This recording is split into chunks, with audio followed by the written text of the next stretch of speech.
you do that? How did you do that?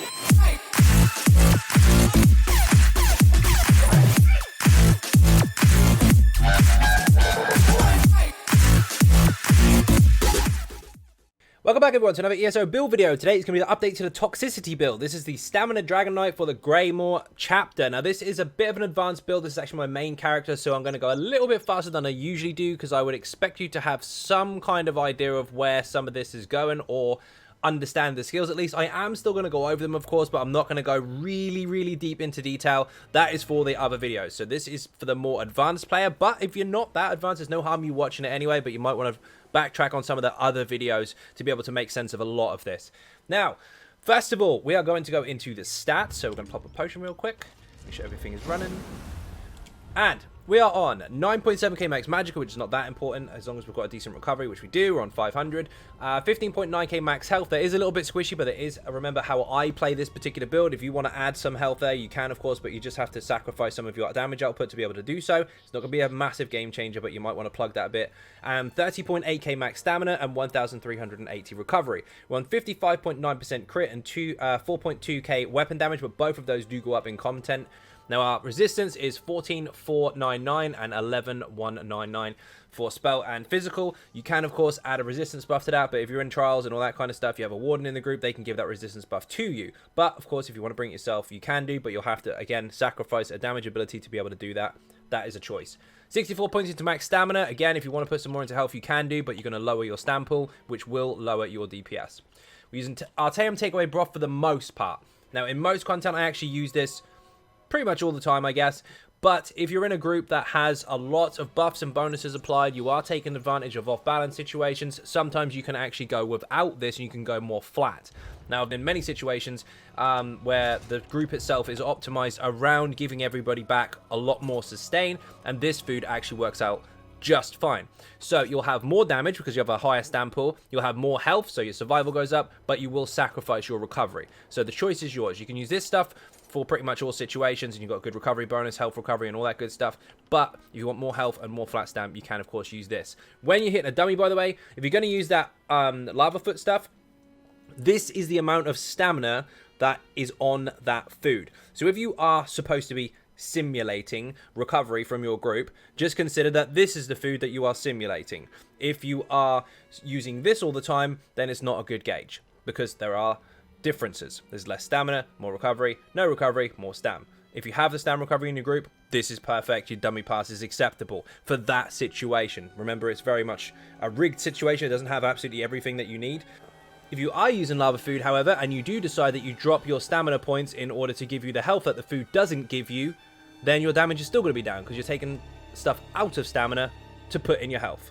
So, again, if you're using that food on the dummy to demonstrate how much damage you apparently can hit, this is the food that you're demonstrating towards. Anyway, we are, of course, using the Shadow Mundustone, and I am a stage 1 vampire. Yes, your health recovery is down, your flame damage is up. Obviously, you get hit harder. Not by much. It's very small. And your regular cost ability is actually a little bit higher. But your vampire abilities are cheaper. I'm not using any vampire abilities, but I am using this for the passive because I'm a stamina build. I'm very agile, and I do not want to be slowed down while I'm sneaking. So I pick stage 1. I was stage 4 all the time before anyway and never struggled with it. That tiny 5% increase to fire damage is not a problem.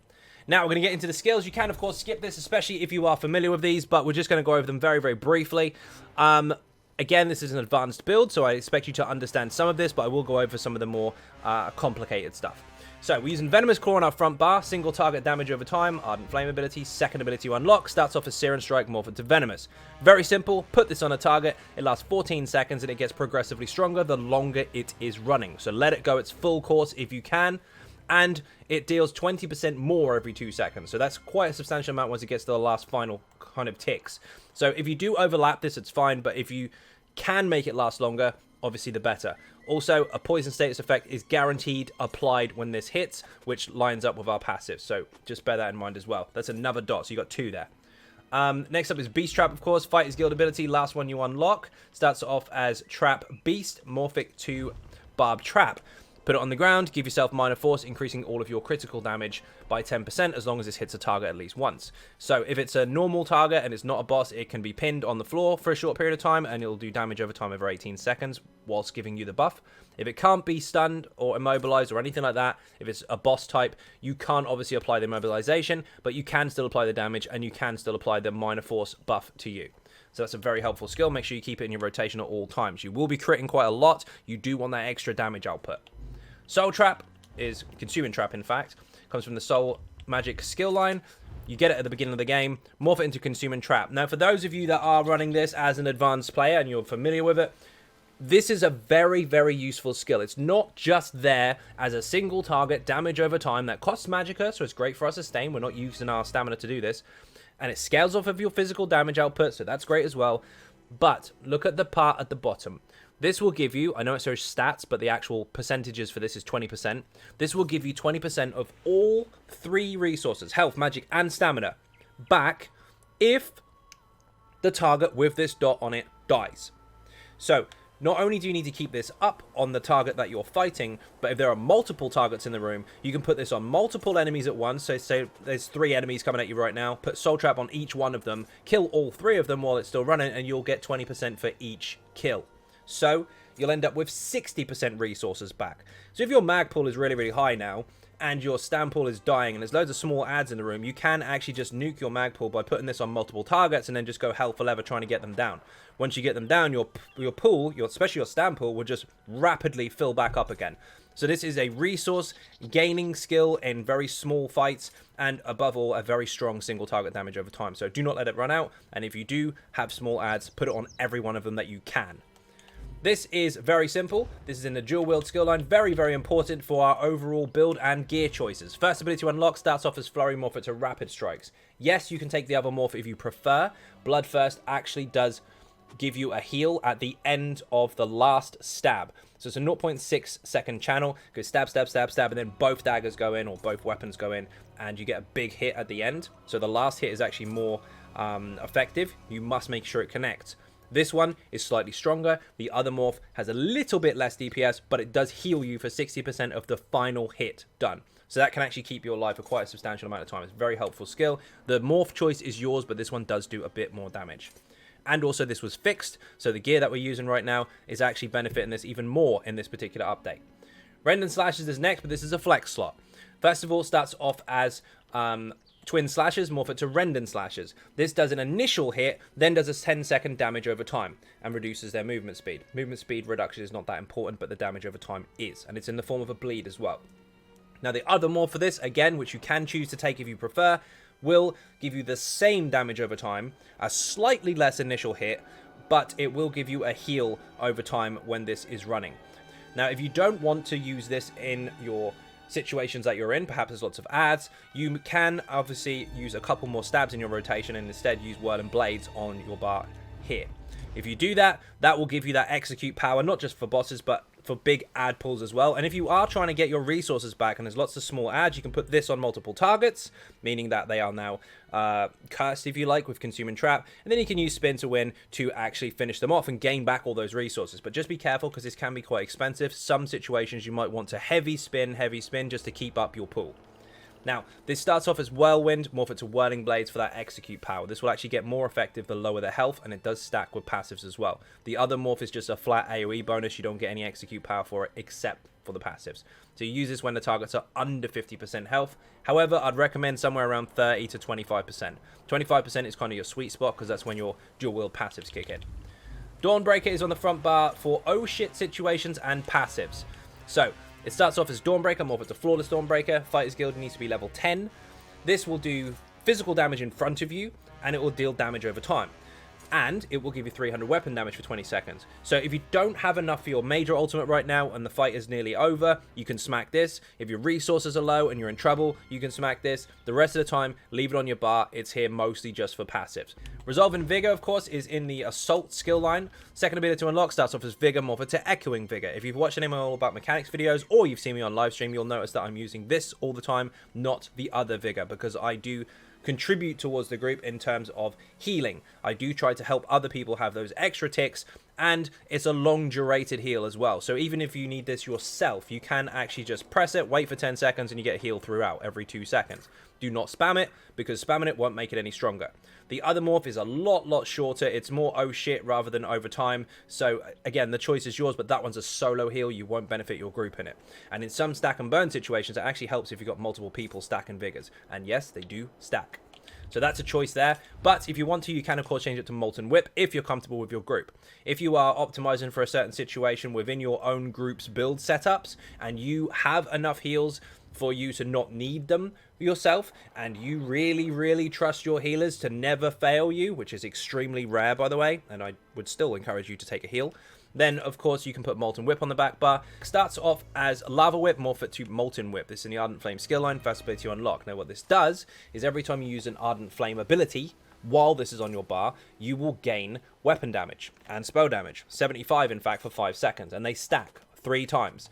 On an ultimate rotation, if you hit this first, then this will stack up 3 times, and when you swap bars, you still carry it over, but it only lasts for 5 seconds. So there's a small weapon damage increase that does actually benefit you quite a bit as long as you can keep up these 2, which you should be able to do in your rotation every single time anyway. So you can always guarantee at least 2 for a short period when you swap bars. However, again, there's another choice. If you go into Fighters Guild, you can, of course, put down Circle of Protection and morph it to Ring of Preservation. This will put a circle of protection on the ground, which gives everyone minor endurance, minor protection. And this will also heal people every 0.5 seconds, which is rapid. It's a very fast heal, but this is on a static situation. This is on the ground. It doesn't move with you, unlike Vigor, which can, of course, attach to the characters themselves. Now, next up is Poison Injection, of course. This is in the Bow skill line. Last ability to unlock, unfortunately, it takes a while to get there. Starts off as Poison Arrow, morph it to Poison Injection.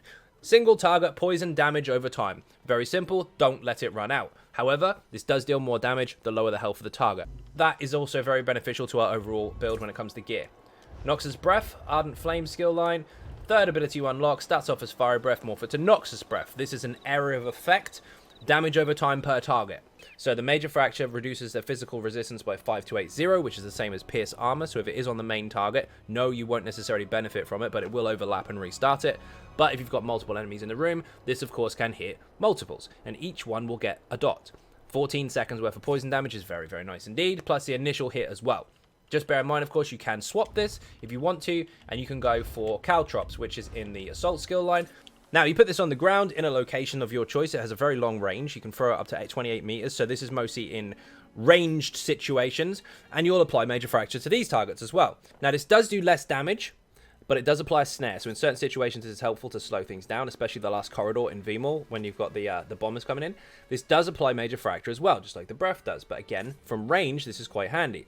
Now, enemies caught inside of this will be hit with Major Fracture, and it will last 4 seconds. Now, the duration of this is 10, right?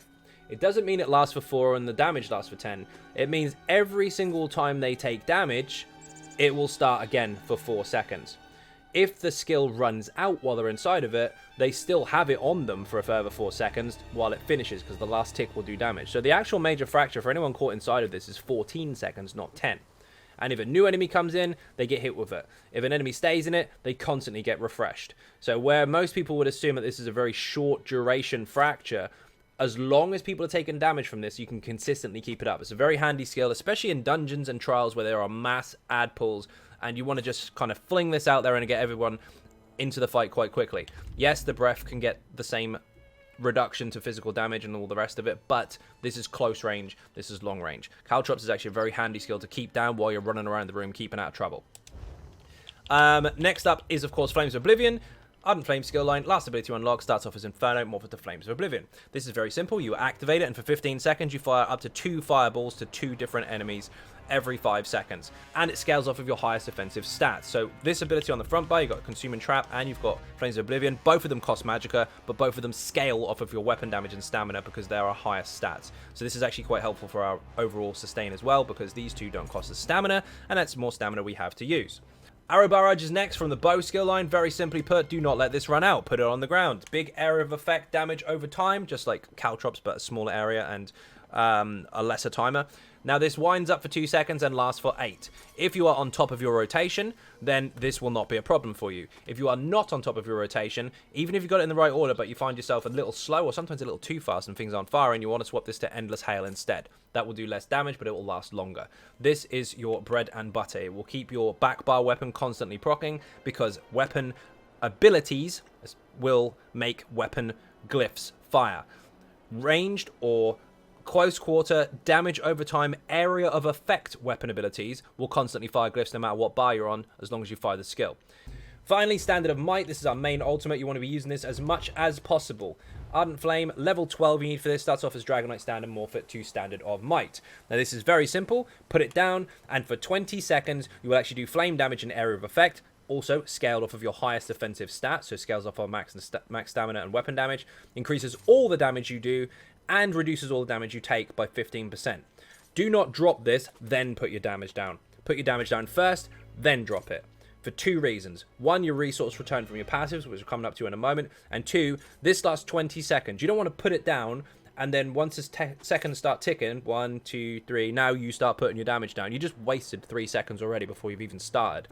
Get your damage down, drop this, and this will start increasing the damage that is already active, and then just continue your rotation on top of it. Now, we're going to go into passives. We're going to glaze over these because I expect you to understand them on a advanced build, but we're going to go over some of the important stuff, of course. This gives you stamina back and magicka back, 500 of each, if you apply a brand new, fresh, burning or poison status effect. Now, Venom Claw obviously gives us a poison status effect straight away, so that's guaranteed. You obviously spend 1.6k stamina, but you get 500 back straight away. So that effectively is 1.1 as far as cost is concerned. Not to mention, of course, any poison damage from any other abilities or anything that's run, or even that, if it reprocs the poison status effect, will give you more stamina back again. Now, the fire damage, obviously the ultimate here and here, both of those skills do actually do fire damage, so they can contribute to burning, which will give you more magicka back, which means you can put consuming trap on more targets, which means you can get more of everything back. It all works hand in hand. This will increase the duration and damage output of your Ardent Flame abilities that we're actually using, apart from Flames of Oblivion. This will increase the damage of your Flame Area of Effect abilities. Now, technically, we're not using any, although our banner is a Flame Area of Effect ability, so that is heightened, so that's quite nice. And this decreases the cost of poison, stamina costing abilities. So our Venomous Claw, our Noxus Breath, and our Poison Injection are all cheaper by 25% for us. Draconic Power, we're not really using any of these unless you put on the resistance buff. If you do put on the resistance buff, you can take these 2, which will give you a health recovery bonus if it's on your bar, and this will give you a heal and receive bonus while the skill is active. Now, you do want this, of course, because it reduces the amount of damage you can block, and you do want this to increase your spell resistance, but you will still want to get Elder Dragon, because all of your melee-based attacks are 2 meters longer range. So your Venomous Claw, your Rapid Strikes, your Rending Slashes, and your light and heavy attacks are all longer range. So you can actually stand back a little bit. You don't have to be right up the enemy's face in order to do damage. You can be back just a little bit. This is very important, of course. This increases the duration of your Earth and Heart abilities. Now, of course, this turns this into a longer duration. Instead of 12, it'll be less. And any others that you may be using, but we're not at the moment for the purpose of the build, although sometimes in VMA I do put on Igneous Shields. That's a choice. When you cast an ultimate ability, you'll get 46 back of every single bar. Magicka, health, and stamina. So the more expensive your ultimate, the better. Now, we're not using any Earth and Heart abilities, of course, so this is not beneficial to us, but you do need to understand it. If someone in your group is a Dragonknight, and if they use an Earth and Heart ability, you will get Minor Brutality for 20 seconds, and so will your whole group. We are not using Stonefist in this build on purpose. We never did, and we're not. Now, Murder of Fire is using it, so if you want to use Stonefist and you really can't help not using it, Murder of Fire is probably better for you. This particular build, we are a damage over time build. We are utilizing the class identity of the Dragonknight, and that is to have as much damage over time as possible. If you choose to put this on your back bar, however, here, you'll only really get 1 stack out of it because the rotation won't allow you to put any more in there, and it will cost you stamina, so your resources will be struggling. So that's up to you, but I would not recommend it. Listen to that very carefully. I do not recommend it. But if you do, you'll benefit from this. However, most situations at the moment, especially because the internet likes to copy each other, there's loads of tanks using this right now, and other DKs might be using it anyway, so at least you will understand this passive and still benefit from it if that is present in your group anyway. Now, dual wield, of course, is very important. You want every single one of these. This will increase your damage against low health targets. This will increase your weapon damage of your offhand, because your offhand does less damage. This will reduce the stamina cost of weapon abilities, dual wield abilities, and this will give you a bonus against stunned, immobilized, disorient, and silenced enemies. So this is very important. When the enemies are hit with CC type effects, your lights, your heavy attacks, and your dual wield abilities do hit harder. So they're prime opportunities for you to actually get in those heavy attacks or get in those executes, especially if you're using spin to win, because not only will this do loads of damage because they're low health, but if they're CC'd as well, you're doing additional damage. So start understanding how those bonuses stack up. Also, choices for weapons. Each weapon has a different bonus, and if you have 2 of them, yes, that's 2 bonuses that do stack together. However, the bonuses we're using is we are actually benefiting from one, I'm on the wrong bar, 1 dagger and 1 axe. So we've got a 1095 crit bonus, and we do actually have a damage over time. Surprise, another dot. We have an abundance of damage over time, but we'll get to that when we get to the gear, because I've got more to explain. The bow is important. This gives you a bonus for longer range shots. So any bow abilities at long range will hit harder. So inside mechanics, healers should be healing, tanks should be still taunting and tanking, and DPS should not be running around in circles like a headless chicken, not doing damage. If you are a DPS or a damage dealer or whatever you want to call yourself, you should still be doing damage inside rotations. And if you do have to go range, you will benefit from it because of this passive. So make sure you at least keep up your volley and poison injection and your light attacks from range, and you'll get this bonus. If you don't, then you're failing and you need to get more practice. No, it's not good. It's honest. If you want to benefit from all these things, you need to put them together and start practicing them. It's an advanced build, however, so it is going to take a little bit for people to get used to, especially that default kind of runaway thought that people have. You've got to nuke that straight away. You've got to still pay attention to your feet, pay attention to the mechanics, but maintain damage in any way, shape, or form. You are there to do damage. Make sure you still do it.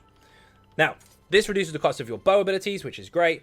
When dealing a light attack or heavy attack damage with a bow, you will stack up extra damage. So you'll get 5% extra damage from your bow abilities, lights, heavies, and skills, every time you do a light or heavy, and it'll stack for 5 seconds. Every time you do another one, it will reset the timer, but it will stack up to 5 times. Inside our rotation, we will only get about 3 or 4 of these, and it will of course run off once we get to the front bar after the timers run out, but it will still help close the gap and give us a consistent damage output from our bow while we're on the back bar and while we're swapping over to the front. So it is a good boost, but you must not fail your lights and heavies, and especially again alongside this, if you want the extra damage from longer range, if you're inside mechanics, still make sure you maintain your light attacks and heavy attacks while you are moving around the room if you have to. You've got to keep up these bonuses and passives. They're very important.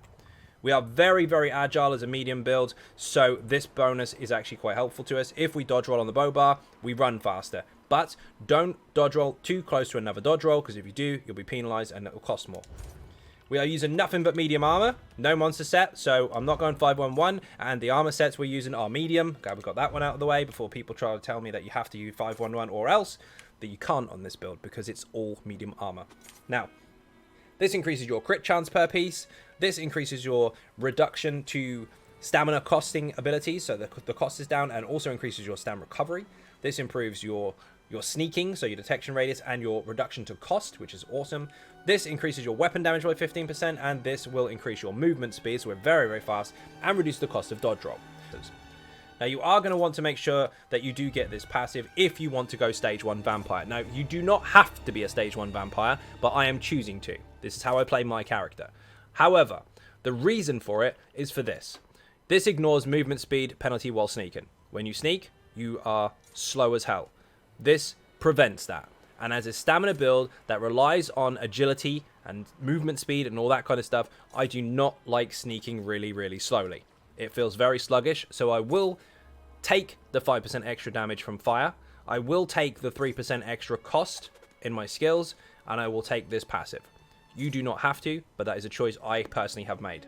Fighter's Guild is very important. Make sure you get Intimidating Presence to get the cost down of your abilities, and of course, increased weapon damage. This is very important. Beast Trap and Dawnbreaker both contribute to 3% increased weapon damage for being on your bar. That's 6% across the board. If you're on the back bar and you have circular protection, that's 3% on the back as well. Choice is yours, but that does benefit you quite a bit, so make sure you get this passive at least for your front bar. The back bar is up to you what skill you use. When you kill Undead, Daedra, or Werewolf, and you will kill lots of them, you get 9 ultimate back. I don't need to be the one to tell you that you need your ultimate, but if you kill loads and loads of them, you will obviously be able to use your ultimate sooner. So get that passive. And finally, your fighter skill abilities deal 20% more damage to Undead, Daedra, and Werewolves. Undaunted, of course, is very important. Get both of these passives. If you don't take a synergy, you are stupid. Take the synergies. They are there for you and your group. You are in a melee position, you've got lots and lots of synergies landed on your head. They will give you health, they will give you a shield, they'll give you damage output, but above all, for every single one that you pick up, and no, it will not upset your rotation if you know what you're doing. There's a synergy video in the description, by the way, where I explain and demonstrate it all, how it doesn't affect your rotation in terms of its output. You will get resources back. 4% back of all 3 bars just for picking something up. So if you pick up 5 synergies right now, there's 20% of everything back. Why waste it? Take those synergies. They are made for you and your group to have as a benefit. This will give us a 2% bonus to health, magic, and stamina for each piece of different armor worn. So if you have a heavy piece and a medium piece and a light piece, you get 2% for each one. We're actually just wearing medium armor, so we get 2% across the board for everything. We are, of course, an orc. You do not have to be. There are many other races you can choose. Just bear in mind what you will lose or gain for the differences. But this is my own personal choice. This gives you a max stamina bonus, which is great. Increases your damage output and your pool, of course. This increases your max health. And you heal off of weapon abilities. So any bow abilities or dual wield abilities, whether it be light attack, heavy attack, or skill, even if it's damage over time, doesn't matter what bar you're on. If your abilities that are weapon abilities do damage, you will heal once every 4 seconds from them. And this increases your weapon damage and your sprint speed. So we're very fast with flat weapon damage and flat stamina. We have good health and we heal. We don't have any recovery bonuses, however, so you are going to have to maintain your own resources.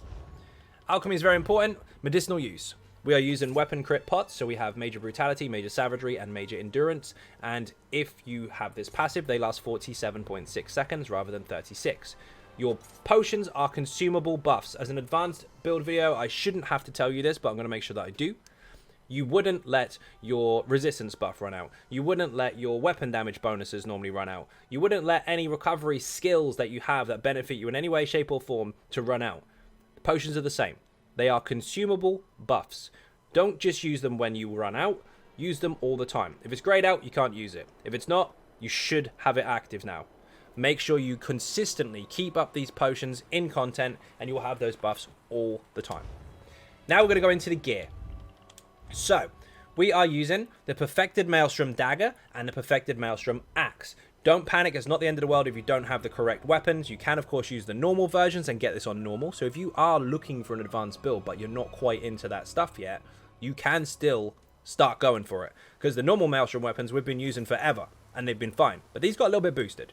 So what you want to go for is on normal Maelstrom if you want the regular ones, or Vet Maelstrom if you want to go for Perfected. You want double dot poisons on there, of course, for the damage over time. Again, more damage over time. Yes, they can proc the poison status effect, and yes, you can get an extra damage over time with that, and yes, you can get 500 stand back. Chance, of course, but it works. Known Honed on the main hand, because of course the main hand has a higher weapon damage output if you have Known Honed on it, but the offhand doesn't. And you want Sharpened on the offhand. Now you want, doesn't matter if it's axe here, dagger here, you should know this anyway, it's an advanced video, we'll stop there. This gives you 103 weapon damage for the set, the 2, being on your bar, on the front bar of course. And when you deal damage with Flurry, so rapid strikes, your single target damage over time abilities used within the next 4 seconds gain an additional 1690 spell and weapon damage. Not only have we been using these weapons for over 3 years on this particular build, no, if you're going back through the videos, Infused, no infused, Toxicity are all the same build, they just changed their name. This has been buffed again. And how good is that? Now, this is for single target damage over time. So basically, your rapid strikes, you use abilities within 4 seconds, they all get buffed. Rapid strikes again, you use more abilities within 4 seconds, they all get buffed. And they stay buffed until they run out. Back bar, of course, we're using the Master's Perfected Bow from VDSA. If you go into regular Dragonstar Arena, you can get the regular version. Regular and Perfected are only different for the first bonus. The actual benefit from the overall special ability for the set is the same. But this on the back bar gives you 103 weapon damage as well. So 103 on the front, 103 on the back. We lose nothing for swapping bars. Apart from, obviously, dual wield passives. Now this, if you keep Poison Injection on your target, it will increase the weapon damage versus that target. It doesn't show in your stats by 330. This got buffed as well. So this is up and this is up. This promotes single target damage over time. This requires a single target damage over time skill, but boosts all the damage on that single target. Yes, this build is made for single target mostly, but you can swap stuff out like I've gone over already. Now we're using deadly 5 pieces. Now this has weapon damage, weapon crit, and weapon damage again. And this increases your bleed, poison, or physical and disease damage over time or channeled abilities by 20%. So all the damage over time that we're doing is physical or poison. So all of our damage over time is increased, not just single target, AoE as well. Now, we're also using Reliquin, which is crit, minus Slayer, crit again, max stamina if you have perfected. Don't forget, you can get it on normal. And your light and heavy attacks apply a spinning wind that can be applied once every second, as long as you're doing a light or heavy attack. The cooldown is 5 seconds, however, so if you don't do a light or heavy attack within 5 seconds, it will fall off. Now, if you consistently do this, they'll stack up to 20. If you keep doing it, the stack will stay, and you'll do a massive amount of single target damage, ticking over and over and over and over and over. Yes, the damage over time is enhanced by deadly. But you must pay attention. Inside mechanics, I went over this in the bow passives earlier. Keep up your light attacks. Keep up your heavy attacks. If you make this drop too often, you've got 2 options. I know people get offended by me telling them facts, but this is true. There are a lot of people that can use this on a target dummy, and they get amazing numbers. Then they go into content, and they can't for the life of them stack up more than 5 stacks and keep it. Sometimes they get 20, and then they go into mechanics, they run around the room, they come back, there's no stacks left. Then they get maybe 3 or 4, go in mechanics, no stacks left. Then maybe they'll get another 10, run around the room, no stacks left. That's useless. Practice, practice, practice, practice. If it's frustrating for you and you've got to the point where you feel like you've practiced enough and you still can't quite nail it inside mechanics, then take this set off. Because a non-used 5-piece bonus is quite honestly a waste of time. So what you can do with that instead is you can put on Alkosh. All you've got to do is take advantage of your Undaunted passives. What's that? Take a synergy. Every single synergy you see, take it. Every single synergy you take will give you this physical damage output, and then the damage over time on top to all targets caught in front, up to 6 by the way, and it will strip their resistances. For those of you that don't know what Alkosh does on a DPS, Deadly stacks this up as well. So you can actually end up getting a massive area of effect damage over time proc from every single synergy, and this can actually outperform Reliquin in a lot of situations. In stack and burn fights, if you've got more than 5 synergies actively, which I've seen up to 9, you will actually outperform it, as long as you keep up your rotation, as long as they're consistent. If you are in a situation where you can't use Reliquin in the slightest, this will definitely outperform, and always does. It's very, very strong indeed. But lots of people don't know how to use this, they just assume it goes on a tank. It's a DPS set, it gives you crit, it gives you damage, it gives you more damage, it gives you a damage over time, an initial hit, and a debuff. It's a all-round debuff and damage, area of effect, and single target set. So if you can't keep up your stacks, or you're in a situation where the stacks won't even stay, put this on instead. In other situations, if you want something even simpler, and you don't want to worry about synergies because you just can't keep up with them, you don't want to worry about stacks because you just can't keep up with those, Aegis Caller all the way. Got recovery bonus in there as well. All you got to do is do damage, and this will put the spirit, what the hell is he called? The Aegis spirit or something or other. He's like a wind Atronach with swords. Big swords, and he spins and does bleed damage and area of effect. So if you're very advanced, single target, and you can keep this up, excellent, use Reliquin. If you're not so advanced, or even if you are and you just can't keep the stacks up, the fight won't allow it, whatever, Alkosh is absolutely insane and always has been. And if you want something nice and simple, you can just get it from a dungeon, you can of course go Aegis Caller. The choice is actually all yours. Now, trait-wise, you want to have Bloodthirsty on all 3 jewelries, because DKs don't have a passive for Execute, but your Jewel Wield does, and this heightens it, so all of your skills do get dramatically stronger at Execute. Everything in Divines, and just one more thing before I actually demonstrate how this all works, and the champion points and everything. You can get this whole build on normal difficulty. So if you are not going for the perfected stuff, you can do normal Maelstrom for these weapons, normal Dragon Star for this weapon. This comes from PvP, or you can buy off the market, and this you can go into normal Cloud Rest. So for those of you that aren't into all the vet content at the moment, you can get the basic version of the setup very, very early on, and your difference in DPS output is minimal. It's very, very low. So the maximum output on this particular build, the difference is going to be about 5 to 6k, which sounds high, but it's not. If you are dealing 30k DPS and you have 6 less, okay, 24k, that's a difference. If you have 90k and you have 6 left, you're still hitting 84. What are you crying about? The choices are, of course, yours. And just to go into where all these actually kind of line up, this increases all damage over time by 20%. This is damage over time, plus so is Alkosh, plus so is Aegis Caller. So any of those sets will be contributing towards this bonus. This is for your single target damage over time and single target in general. This is for your single target damage over time. You need rapid strikes to make it work. So basically we rapid strikes, and this is stronger. This is stronger. This is stronger. This is stronger. Deadly now works with rapid strikes, so each stab is actually stronger than it was before. This works with the abilities as well, even though we're not using that all the time. This is damage over time, so that can fire off of your Maelstrom weapons. This you might not get in quite on the rotation, but you can do sometimes if you're lucky. And this is damage over time as well. Basically, every single thing that we're doing here is damage over time, except for Flames of Oblivion, our lights and heavies. So everything we do is buffed by Deadly.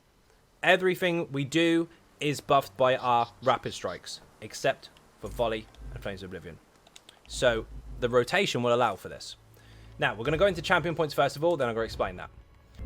72 into Ironclad to reduce the amount of direct damage we take, 64 and 64 to reduce everything else, and 51 into Thick Skin to reduce damage over time by 19%. Bear in mind we have got Unchained, so if you do break free, which you'll have to, your next stam ability is cheaper, so use something expensive. 19 points into Quick Recovery to get a 5% heal and receive bonus, and above all, the field position. You'll notice that I end up rezzing people quite a lot. While I'm rezzing people, I take less damage.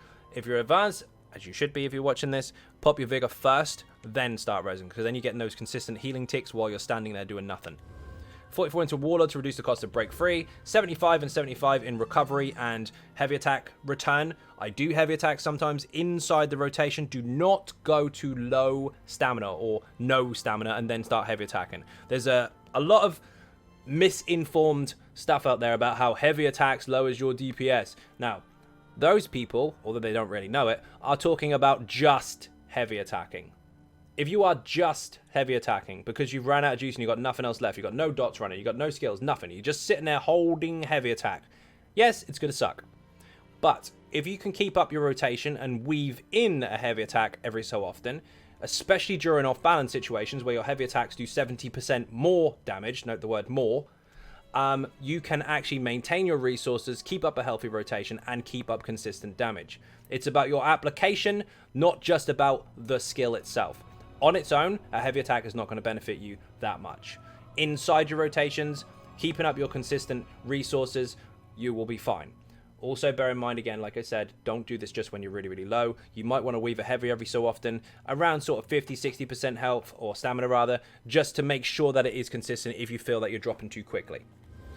72 points into Tumbling to reduce the cost of dodge roll, and 4 points into Shadow Ward just to finish that off because we've got nowhere really to put them. It's not going to benefit us that much. We'll take a small block cost reduction, and of course we've got the Treasure Hunter passive. So if you are farming for stuff, you have increased chance of getting higher quality loot from chests. Nothing in here. 23 in Master at Arms for direct damage, so lights, heavies, that good stuff, and 3 points into Physical Weapons Expert, which again, is lights and heavies. This does also contribute towards the initial hit of some of our abilities and our Flames of Oblivion.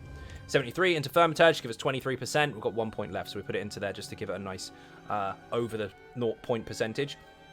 And this is going to contribute towards everything. Every single thing we do is going to be stronger. All our skills, all our damage over time, our deadly stuff that's pushing our damage over time, our rapid strikes that is pushing our damage over time from our skills, from our gear, from Maelstrom. Everything is boosted.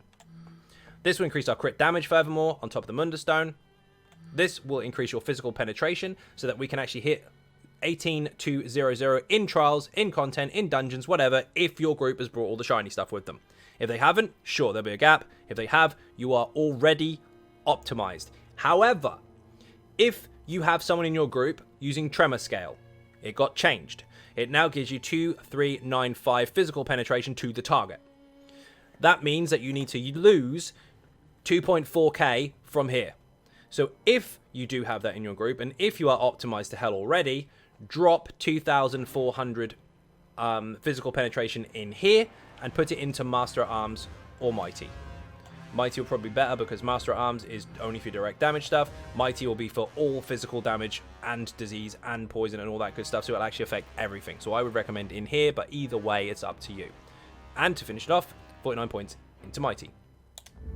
Now, rotation. This could be quite straightforward, believe it or not. Now, remember, I've repeated it a couple times already, your damage over time is essential. Instead of just standing there with a dot down going spam, spam, spam, spam, spam, spam, spam, and if you don't spam, you don't do no damage. If you have dots on the target, you're doing damage even if you're running around the room. Example, damage over time. I'm not spamming in abilities right now, and it's still on him. That is the simplest way I can describe it. So if you've got this, and this, and this, and they're all on him, now you've got 3 dots on him. So even if I'm out of the way, I'm still hitting him. But remember, you must keep up your lights and your heavies while you are out at range because you want your Reliquin to stay up. Anyway, let's get to the simple part. The rotation itself. You do want a beast trap down at all times. So if you're already in the fight and the boss hasn't aggroed, you can simply just put down a beast trap. And most situations don't allow for that. So I would normally start with volley, if you can, on the run in and put beast trap down straight away. But for argument's sake, stand and start, we'll say beast trap down first, swap bars, and then you go for your volley. Endless hail or arrow barrage, depending on which one you've got. Once you fired that, light attack, poison injection, light attack, flames of oblivion, light attack, noxious breath, swap bars. But your swap has to be quick. Now, the reason that the noxious breath is not done before the flames of oblivion, because yes, with the time of the rotation, you could boost the flames, the breath with the Maelstrom weapons. Although it's area of effect, it does still consider the single target initial. This does hit with initial damage, and if you swap fast enough, the damage on the front bar is what you gain from this. So when you do that, it's stronger. Now, the damage over time that you could benefit from the rapid strikes and then fire this afterwards, the combination of the two in either way or the other was actually better to not boost the breath and just take advantage of that initial hit. So you can see here, there's an insta hit when it lands, but if you do this, it considers your front bar instead, if you're very, very quick. Anyway, beast trap down, volley, light, poison injection, light, flames of oblivion, light, breath, swap. When you're on the front bar, very simple. Light attack, rapid strikes. Then, light venom, light rendon, light soul trap. By that time, your rapid strikes buff that boosts each individual single target dot that you just fired has gone. So light rapids, light beast trap swap. Beast trap is buffed from it. Any poisons are, poison status effect, any of that stuff. Now, while you're on the back bar, you've got about 2 or 3 seconds left. In fact, 2 if you're really quick. Volley is a 2-second wind up, but you have just enough time to light attack poison injection to get the rest of your Maelstrom weapon stabs bonus on it. So we'll go over the front again and then the back. The back bar does require a light attack before the volley, but not on your first cast. Just for the rest of the fight. So go over it again. Beast trap swap, volley, light poison, light flames of oblivion, light breath swap, light rapids, light venom, light rendon, light soul trap, light rapids, light beast swap, light volley, light poison injection, buff from Maelstrom, light oblivion, light breath swap. Repeat. Light rapids, light venom, light rendon, light soul, light rapids, light beast swap, light volley, light poison, light flames, light breath, light rapids, light venom, light rendon, light soul trap. This gets tricky. It's repeat, repeat, repeat, repeat, repeat. It's a very static rotation. Everything is timed and queued up perfectly alongside the sets, and everything will do exactly as I've demonstrated or stated if you get it right. Now, if you mess the rotation up, it's not the end of the world. If you're in ad pulls, basically volley, breath, poison injection on something, and you can just rapid strike, stop, whatever you need to, and spin to win. It depends on the situation. It's not always as simple as that. But on a stand and fight, a static rotation, this will actually work out just fine. Bear in mind, by the way, if you're on the back bar for your ultimate, you want to make sure you put the banner down before you swap bars. So before the breath. That way you can light breath swap and you've already got all your damage going. Otherwise, if you do the banner first and then swap, it's a bit messy. Now, inside your rotation, if you do find that you are low on resources or you're struggling in general, it's very simple. You just replace a light attack with a heavy attack. Yes, it'll be a little bit slower, Yes, one of your dots might be slightly off, but you'll gain your resources and you just have to suck it up. It doesn't dramatically reduce your DPS overall. It does allow you to keep consistent rotation, and it keeps your juices in your stamina pool where you need them. So that's about it. Hopefully that helped. Hopefully it wasn't too boring. Hopefully now I have a better understanding how to approach this particular build. If you're looking for numbers, here's a screenshot for you. Enjoy. One of these is a stand and target, basically when you have no extra help whatsoever. And the other one is where I dumped some CPs, like explained in the champion point section earlier, where I've allowed for tremor scale. Because let's face it, the dummy doesn't have everything it should have. And in most fights at the moment, tremor scale is present, especially if you're using stamina DPSs, so we've considered that variable. So it's a very, very good output. On average, you're looking anywhere between 88 to 90. If you've got tremor scale, you're looking at anywhere between 91, 92-ish, up to 94. So enjoy. Once again, thank you very much for watching. I hugely appreciate support. If you are not subscribing already, please do hit that button. It is free. Furthermore, if you want to help support outside the channel, there are some links in the info section for Patreon, Twitter, Facebook, and of course the website xynodegaming.com. Don't forget, of course, I do stream every night on Twitch from 10 PM UK time, unless I say otherwise on Twitter, or unless it's a Wednesday, which is an attempt at my night off. Once again, thank you very much for watching, and I will see you in the next video. Bye-bye.